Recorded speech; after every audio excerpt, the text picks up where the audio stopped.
Hi there, welcome to Care Recipe. This is Kabir. Today I am going to make a recipe which is called Spanish omelette. Actually, this is very easy and a quick recipe. You don't need so many ingredients to make this. You just going to need only 4 or 5 things.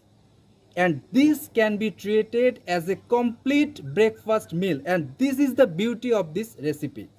Okay guys, before I start, I want to say that if you guys like this video, please subscribe to this channel and don't forget to like and share this video. You can give me your feedbacks through comment section. Okay, let's start.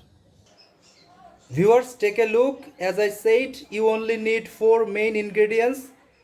You need 4 eggs if you want to make this meal for 2 persons. You need 1 cup chopped onion, some thinly chopped potato, 1 teaspoon black pepper and 1 teaspoon salt.